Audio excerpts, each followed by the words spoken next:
Hello guys, welcome to Off Panel, the show where we go behind the scenes of the comic book industry to bring you exclusive interviews with its biggest comic book artists and writers. And today I've got a pair who have been working on a pretty damn good book. It's called Revenge, The Revenge? It was called The Revenger. We had to change it because someone already copyrighted the name, so now it's just called Revenge. So it's Revenge. To my left, Ian Churchill, legendary comic book artist. To my right, Jonathan Ross, and I feel I should apologise because I made him start this interview now and he's still sucking my mint, and that's my fault. thank you. So guys, how did it come about, like you two coming together for this book? We came together, we bumped into each other at San Diego Comic Con. Ian was there signing Marine Man. I liked Marine Man a lot, and I had my son with me, and this was about 3 or 4 years ago. Because my son was about 17 then, or 18. I said, oh, come over with me to sign Marine Man, I want you to get this book. Ian signed us a copy for Harvey, and then we were chatting a bit, and I was with Eric Stevenson, who's the publisher of Image, and he said, oh, look, I saw you talk to Ian. I love his work, I love your work, maybe you guys should do something together. And I think he knew you had a gap coming up. And so we started talking, and I pitched a few ideas to Ian. We were going to do a different idea first, weren't we? It didn't work out, did it? Because I think you needed more time in America's Got Powers, so I went and did another project, and then it kind of, everything came together at the last moment, and it all worked out. And weren't we going to do one of my different ideas before this? It was a superhero based. Yeah, we had a crazy superhero idea, we were going to do that, and in the end, you know, the way I write is I have quite a lot of ideas going at once, and then often one of them just seems to be more ready than the other. So this one came to the fore. And I think its working title was The Mighty Steve, as I remember. The other book was called Mighty Steve. Yeah. That was the working title. That wasn't going to be the final thing, I don't think. Yeah, it was a peculiar. It was an odd one. What was it about? Can you give us a little taste? Well, I might still do it. Yeah. Is that the one where he hides in the insane asylum? Yeah. It was a good idea. So maybe I'll do that. So maybe. Now, can you tell us a little bit about the book? Obviously, it's a very graphic story, very dark story, but a very good story. Well, I wanted to do a Frankenstein book at one stage because I love 50s hardcore, 40s hardcore comics, 50s EC comics, and the kind of like other books, pre-code horror basically. I love all that stuff. I also like kind of European horror books that came out, you know, when the Americans couldn't publish it, and you get some great artists like Esteban Morocho and other artists like that who then moved over to Marvel and DC and Marvel, but they were initially working these kind of European books. It was a great European Dracula series, which was kind of like a modern, weird revisit. I think that was Esteban Morocho, first time I saw it. He's an exquisite artwork. So I liked all that stuff, and I just liked the idea of a very graphic. And initially I wanted to do a 3D book.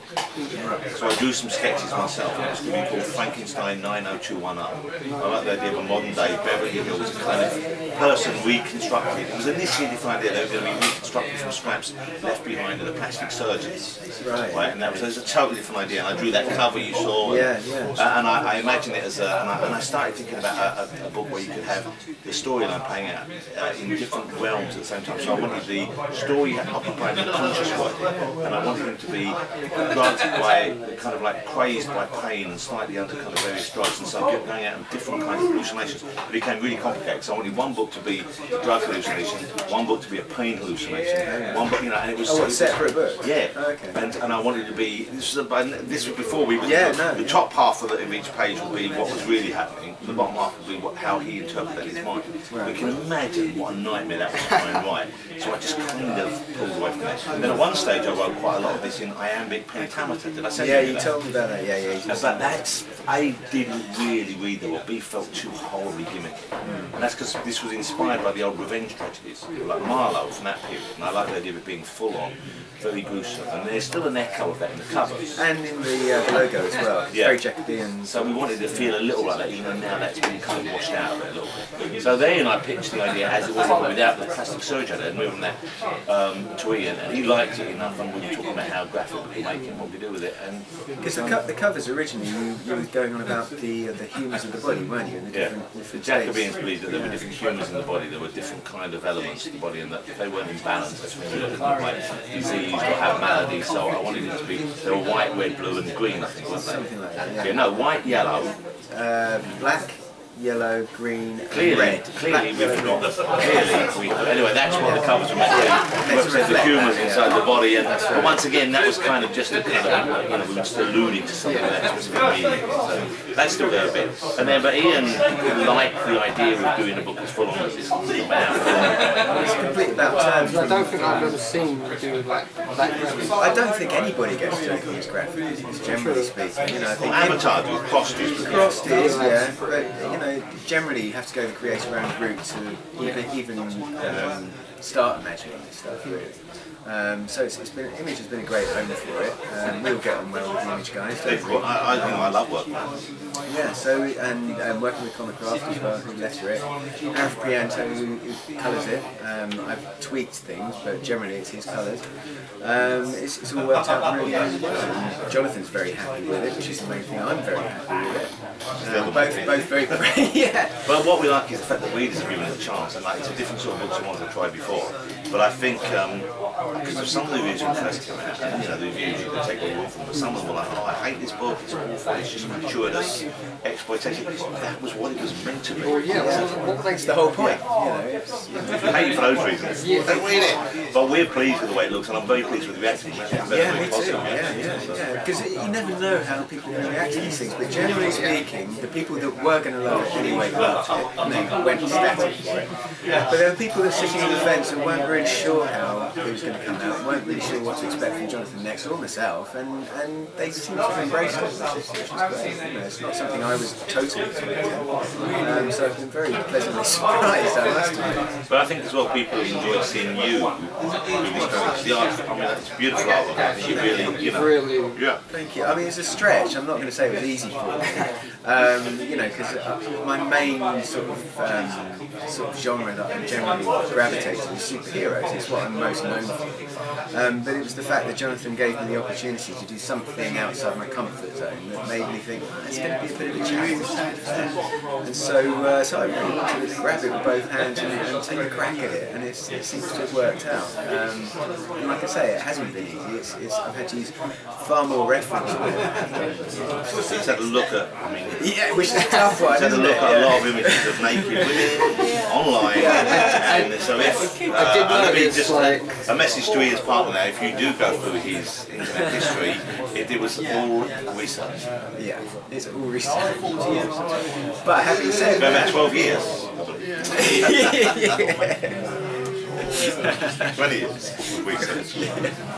Can I ask you, Marine Man? Yes. Are you on book starting? That's my next project. You already started it yet? I've pretty much written it. I've got to beat it down into some semblance of a coherent pagination. Is it issue 7 or is it another just issue 1? It's going to be volume 2, so it'll be issue 1 before it issue 2. Because I intend to have like a whole series of volumes. That's my plan at least. I'm really looking forward to doing another one. He's been very encouraging actually. Yeah, I want you to do that now. I mean, I'd love to work straight again with him. I think it'd be really good for him not to let Marine Man, not let the fans go much longer than, because this is going to be a year before the... Got to keep the momentum going. Yeah, and also like keep your involvement with that. I know from my experience, if you have an idea that says something that's for too long, and you go back and you often can't see what appeals to you about it. So, and then Ian's told me some of the ideas he has for the next sequence of stories, and they sound terrific. And it really sounds like the book's going to grow in every direction. So I'm very keen to see it done. So even though I feel like I'm spiting myself here, I'm encouraged to do that next. But I've pitched a few things to him, and a few you're interested in. Oh, absolutely. One he wants to help. He's got so many ideas bubbling around in his brain. But he wants one he thinks I should draw. And I'm not really good enough artist, but he has said that he'll help me lay it out. TP. Yeah, he can do layers and I just do the finishing, which I think would probably be good fun. It's going to be work. I've got to find the right angle on that. It's going to be good. It's going to be Jonathan's going to draw it. I'm encouraging him. About time. Because he's got the talent. He just needs the time. I haven't quite got enough talent, but I've got enough to fake it if someone like you's kind enough to lay it out. It'll work. It'll probably work, yeah. Yeah, I think it will. It'd be good for both of us. I've got to ask you, Golden Age, that's still happening? It will happen. I mean, it's weird because I've got several covers finished and 2 whole books finished by Tommy Lee. But we fell out of it really. He didn't want to commit to doing a full-time book, which I understand. I wish he had broken it to me in a slightly different way, because there were certain things he had committed to and he changed his mind. And to be honest with you, I wouldn't have started with him if he wasn't doing the whole series. And that's why I can't use those spaces. I feel it'd be really wrong for another artist to come in. I mean, like for example, Revenge was my idea to begin with, but when we start working together, I very much believe it's absolutely progress, which it is. So we own the rights by 50-50. With someone coming to Golden Age, and Tommy would have some design ideas, Tommy would have some of the rights still, and it's new, and it just seems to me it's not as tempting an offer. And it's not as much fun for them. You know, it's much more fun for us, okay, I'm going to create these characters with a writer from the ground floor up. Not saying, Tommy's work was superb. He's brilliant, genius, incredible artist. And the artwork I've got, in the end I bought the artwork off him so I could get the ideas back, and that's it. We're very amicable, but you know, I don't even work together. Yeah, it's a very risky situation. You don't want to Robert Kirkman. Yeah, you know what? If someone, you know, it needn't have been that way. It's only going to be a 6 or 7 issue book. I've written a complete script of the first 3 and I've got the beats. Wow. Yeah. But now, you know, it's like 4 years ago. 3 years ago we started this. Now I'm going to rework. I've got. Yeah, there's an artist in the frame who wanted to do it. I need to talk to him first. I know Ian quite likes to do it. I love doing it. So who knows? It will appear eventually. It was a very solid idea. I like the characters. I mean, did I send you any of the actual scripts? Yeah, you did. Yeah. And it was good. I've changed it slightly in my head. Yeah, you've reworked it slightly. And I'm going to rework it again, yet again. So that's sort of done. And there's another book I'm working on which I'm really near of getting it sorted out. How many books? I've got about 4 or 5 on the go. 4 or 5? Yeah, well, that's just on the go. You've got plenty more. Have you got artists lined up? There's some artists lined up, yeah, but I can't talk about it until we confirm. But there's a sort of time and universe and galaxy and dimension hopping series called There's Finish Me, about a big which mixes our world with a fantasy world. There's Strange Game, supernatural bounty hunting series. What's the one in the pub? Yeah, the guy that one of the characters can't move. That's Strange Game. That's Strange Game. Yeah, he's tethered to a pub in North London. The Devonshire Arms, which used to be known as the Hobgoblin. It's a real pub, I like it. Yeah, so I've got a few, and there's this one called Cheeky Pete. Cheeky Pete, that is just so different to anything else in the market. I think that'll be fun. So, but who knows what will be next? I don't know. I mean, at the moment, all this week I have been writing, and I started writing. I was another thing called the B-side. I started writing. That's very good. Which I was developing at one stage with Brendan McCarthy. Okay. But he's gone off to do something for maybe I shouldn't say. Anyway, he's doing another book, something else. So he's quite happy for me to do it with someone else, and he suggests some artists, and that's pretty good. So there'll be some. What I'm going to hopefully do is finish 2 or 3 books, so that rather than me do a series like now, and then there's a wait a year and a half before another one comes out, new series will start with 6 months or so. With different artists. Steady flow. Yeah. Right. Now I have met these 2 before. Ian at London. Yes, you did. Yeah. And you said there's an embarrassing story about how we met before. Yes. I'm all ears. Spill the beans. See, I was second in line for your signing of Turf hardcover. What? Way back when, right? Yeah. 2011. I'm laughing already. It's funny. Oh, because he was second in line. It means he didn't get there from the sound of it. Well, no. Alright, I was there. Okay. I went round back to wait in line, and there was about 6 or 7 girls already in front of me. I was like, oh, okay. Girls must be in line. So I'm like standing there waiting around, then like 6 or 7 more girls joined the line. I'm like, oh, the girls must really love it. So I'm just standing there. I can tell you already, that line wasn't for me. I can see they were queuing for something else. Well, yeah. I'm standing there for about an hour, the more girls just keep piling on. And I'm just like, okay, now what's going on? Because I'm the only guy in this line. And you knew deep down I knew deep down wasn't that strong to the feminine half of the audience. Well, they were like 12-year-olds, and I was just like, okay. That's not me. It's not One Direction, is it? Turns out it was One Direction Direction siding next door. I was in the queue for One Direction. Okay, listen, if you have to justify your One Direction love by claiming you were there for me, that's fine. But I think it's time you came out and said you're a Harry Styles fan. That's fine. None of us are going to judge him. He's a good-looking boy. Loud and Nothing wrong with proud. that. Yeah, get out there. The only thing that could have made that worse is like two cars driving by. One with all my male friends and my older brothers. So did you get Harry's autograph? No, I got your autograph. I don't remember seeing you there that day, I'll be Oh, honest with hey, you. I was in second. I gave you artwork. I think he's got a tattoo that says 1D forever. Because he had just returned to... No! No! You're going to tweet me. 1D till I die. That's what you are. That's a good place to wrap it, I think, isn't it? You know. Well, thank you for Thank you queuing. for your time. And on behalf of Harry Styles, God bless you. Thank you very much. Ian. So nice to see so many audience at my gigs. You can follow at Wassy. I'm at Wassy. Ian, you are on Facebook. I am on and Facebook. Ian Churchill Art. Yeah, IanChurchill.com, that's right. Yeah. Avengers out now. It's four shoes. It's going to be 4 issues, 2 issues out now, third is out in like 2 weeks.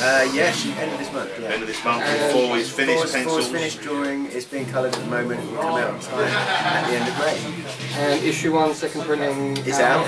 Yeah. It's all guys, ready to go. Go and buy it. Please go and buy it. Again, I am Tommy Castle. Thanks for joining us. Thank you, Tommy Guys, Castle. Thank you. You can follow Tommy at One Direction's biggest fan. Don't IloveHarry.com. tell them. Loves Harry. I don't tweet me that, Got a please. full-size Harry Styles tweet me that. body pillow No. at home. It's only that big though, so it's not that tall. Hey guys, thanks for watching. Now I'll put all the links in the description below, so definitely check out Ian and Jonathan's pages. And I'll also put in the links to all of Comic Connections. They're the guys who put on this signing. Definitely check it out. So until next time, take care guys.